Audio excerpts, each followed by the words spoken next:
Et bien-aimés frères et sœurs, bienvenue à Archidynamique par Christ et pour Christ. Et précisément donc dans la série On ne se marie pas pour divorcer après. Vous savez, la parole de Dieu dit dans 1 Jean 3, verset 9, que quiconque est né de Dieu ne pêche point, parce que la sémence de Dieu demeure en lui.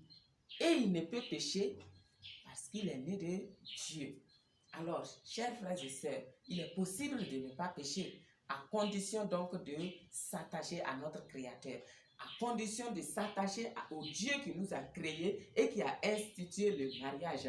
Et quand nous nous attachons à lui, donc, alors il va nous rendre capables donc de marcher de façon parfaite, de façon correcte et d'accomplir donc notre destinée, de faire ce pourquoi nous avons été créés et envoyés sur cette terre. Parce que c'est ça qui est le plus important pour chacun de nous.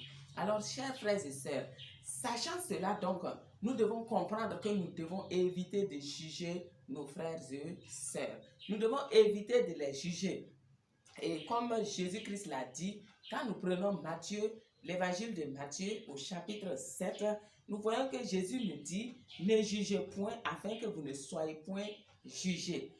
Oui, et il dit, car on vous jugera du jugement dont vous jugez et l'on vous mesurera avec la mesure dont vous mesurez. Donc la manière dont nous traitons nos frères et sœurs qui ont des mauvais agissements, donc entre griffes, parce que très souvent c'est selon nous, nous trouvons que la personne agit mal. Alors, quand nous jugeons ces personnes et que avec sévérité, nous devons savoir que Dieu également va nous traiter avec la même sévérité. La sévérité que nous avons, dont nous avons usé pour juger les autres, alors pour traiter les autres à cause de leur comportement, alors Dieu nous traitera de la même manière. C'est ce que Jésus veut nous faire comprendre ici. Et Jésus ajoute, tout ce que vous voulez que les hommes fassent pour vous, faites-le de même pour eux, car c'est la loi et les prophètes. Alors, qu'est-ce que vous voulez que les hommes fassent pour vous? Et quand on dit homme ici, il s'agit d'homme, de l'être humain. Donc, tout quand vous voulez que les autres, votre prochain, fassent quelque chose pour vous, vous devez le faire également pour eux. Donc, nous sommes dans le cadre du mariage en ce moment. Alors, dans le cadre du mariage, donc, ce que vous voulez que votre conjoint fasse pour vous, que votre conjointe fasse pour vous, c'est ce que vous devez faire pour lui également. Alors, vous voulez qu'il vous traite bien, alors traitez-le bien. Vous voulez qu'elle vous traite bien, alors traitez-la correctement également. Les bienfaits doivent être réciproques. Vous devez vous couvrir de cadeaux réciproquement. Vous devez vous couvrir donc de paroles bienfaisantes régulièrement, des paroles d'encouragement régulièrement. Il faut savoir être reconnaissant envers l'autre dans le couple. Donc, l'un et l'autre, vous devez être reconnaissants l'un envers l'autre. Et vous devez éviter, surtout lorsque vous savez que l'autre n'aime pas quelque chose, vous devez éviter de faire à tout moment ce que l'autre n'aime pas.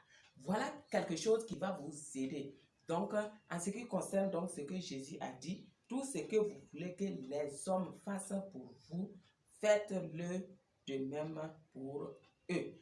Alors, si chacun dans le couple fait à l'autre ce qu'il voudrait que l'autre fasse pour lui, alors tout sera parfait dans le couple, la paix viendra.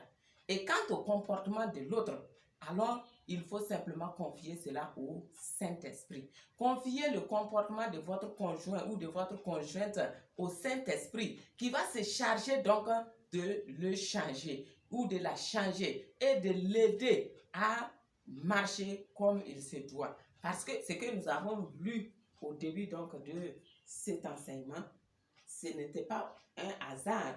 Non, c'était bien placé pour vous faire comprendre que toute personne est capable de marcher comme Dieu veut que nous marchions. Toute personne est capable de faire les bons choix sur cette terre à condition de s'attacher à Dieu. Alors, si l'autre dans le foyer ne se rend pas compte à quel point donc ces agissements sont en train de menacer la stabilité du foyer, alors, mon frère, ma soeur, vous devez simplement faire recours à Dieu qui est son créateur et votre créateur.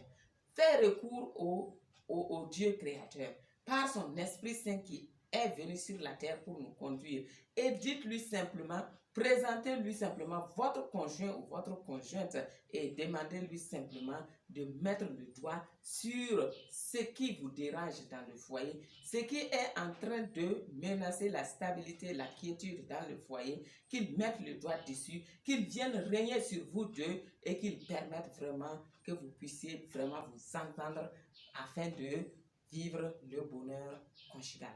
Alors, chers frères et sœurs, comme Jésus-Christ l'a dit, faites aux autres ce que vous voulez qu'ils vous fassent. Et vous allez vivre le bonheur dans le foyer. Alors, à très bientôt, chers frères et sœurs, et ne l'oubliez pas, on ne se marie pas pour divorcer après. Bye!